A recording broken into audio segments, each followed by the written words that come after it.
on the other side of the podium and talk about some people that are very important and were very important to our community that we've lost since the last time we were together. We lost Jim McSweeney, our 35th recipient, on June 21st of this year. Some of you may not remember Jim. Jim was the president of Mead Corporation from 1968 to 1982, was a strong, outspoken business leader in our community for 3 decades, who received this award in 1985. He was an important driver of business growth in downtown Dayton and in Research Park in Kettering. On November the 25th of last year was the loss of a great friend and a partner with the President's Club, the guy that was truly all about the Miami Valley Military Affairs Association, and that was our good friend Bob Childs. Bob served for many years after retiring as postmaster of Vandalia as a leader of the Vandalia Butler Chamber of Commerce. He was involved in most everything in Vandalia, and so much, in fact, many of them called him Mr. Vandalia. His enthusiasm for our area and its citizens will be truly missed. My dear friend and former Dayton staff member, Evelyn Ferguson, passed away on May 9th of this year. She meant everything to Kettering and so much more, including running the KMO chamber for many years. You would find her involved in everything that is good about Kettering, and her disposition and witty sense of humor will be impossible to replace.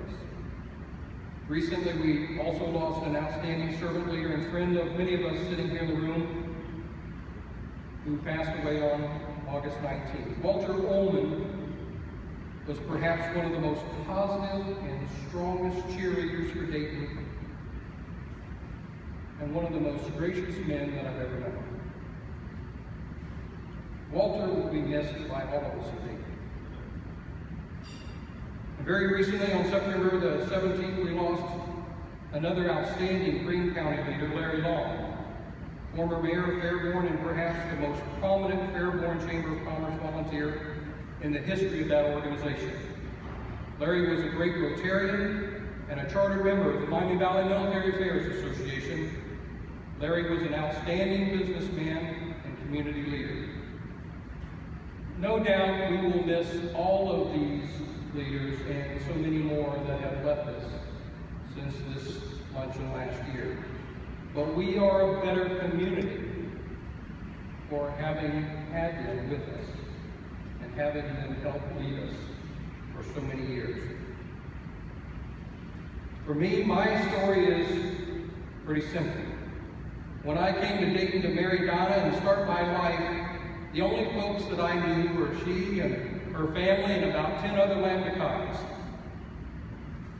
They all helped me start my volunteer career and helped me be welcomed and accepted to this community that is now my adopted home for over 40 years. Donna was wise enough to understand me and my need to be part of the community, and so it was she that was the glue, the anchor, that helped keep our family grounded, while I pursued career goals and my strong desire to be something bigger than myself. My thoughts today about our community's concerns and abilities to make the Dayton area a better place for all of us, especially for our children and our grandchildren, knowing that it takes all of us working together to make a difference, no matter where we're at or what we do. You see, I've always believed that Americans are a special society, even with our many faults and shortcomings, but we are a unique nation that finds itself time after time coming together to overcome a disaster, to help a neighbor, or right a wrong. This microcosm of America that we call Dayton and its citizens are no different. But I believe we stand head and shoulders above many other communities in comparison in our desire to help and serve one another. You might say that love, kindness, and compassion are what set us apart from others.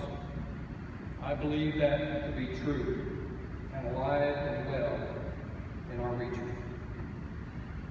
One of our greatest strengths, I believe, is that we are not so big that we can't get the right people together in a room to discuss our issues and differences and work together to solve our mutual problems. Too many communities are either too big or so complex that they just don't know how to work together. But most of the time we can come together, or at the very least, respect each other's opinions so we can ultimately find solutions to our problems. I became involved in the community because I felt a strong desire to belong here and to be part of something unique. Whether your reason, big or small, whatever you decide is right for you, I encourage your inner passion, your compassion for others, and your desire to make us each better than we can be alone. We must all help model the way for others to continue our community tradition of loving and for caring for others that we've done for decades. The Apostle Paul wrote in his epistle to the Romans, "Love each other in a way that makes you feel close, like brothers and sisters, and give each more honor than you give yourself." There is much to do in our community.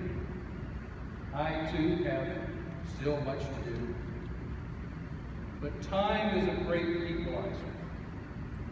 We may never finish this work in progress we have, but trust me, together we can make a difference. If we can just set aside our differences, accept the strengths of our differences, and not let divisive, partisan, or biased thinking make us enemies or tear us apart, we can be one with another. And the Dayton area is one of those places where we can be involved, belong, share, and give back. I know this because the Dayton area has been so good to me and has embraced me since day one. Whether you give back to our community to support education, eliminate hunger or homelessness, create jobs, eliminate racism, strengthen our faith and moral compass, or whatever your ideals are, there's no doubt in my mind that there are others that feel just as passionate as you do about these issues, and they'll stand with you and fight for what is right. I've learned that lesson many times over in my 40 years. In the first epistle of Peter, he reminds us that God has shown his grace in many different ways. He said, "Be good servants and use whatever gift he has given you in a way that will best serve each other." Whether you are a person of faith or not, those words are just as universal then as they are today, perhaps even more so in some of our troubling times. So I ask that you allow your mind and body and spirit to work for others as active servant leaders, and let your heart build in you that passion for the much-needed service we must have and need in our community. But please, no excuses. Your ideas, your spirit, and your passion are easily accepted in here in this town, but we must meet each other at least halfway.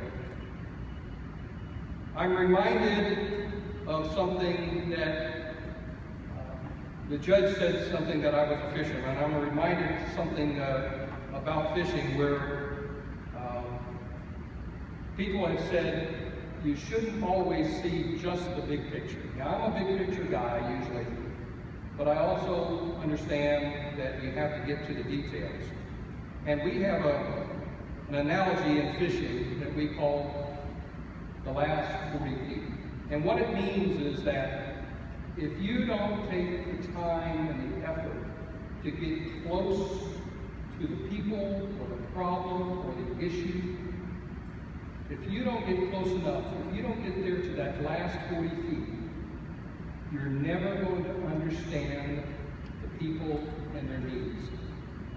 It's one thing to have the big picture, but you're not going to catch much fish if you really don't get close enough to see what's underneath the water's surface.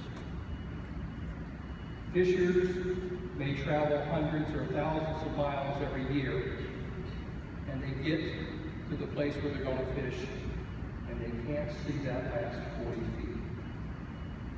We as a community have to make sure we understand the big picture, but we also have to make sure that we get down on our knees and understand the rest of the 40 feet. I'm sincerely honored and thankful for you all coming and sharing your thoughts and your praises and your thanks and your congratulations on this community honor.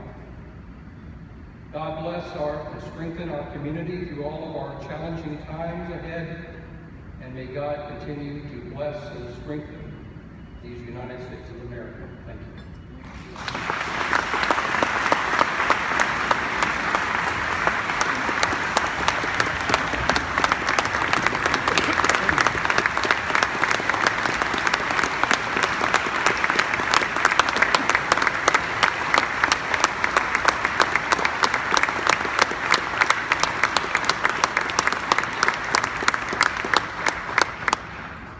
Congratulations, Phil.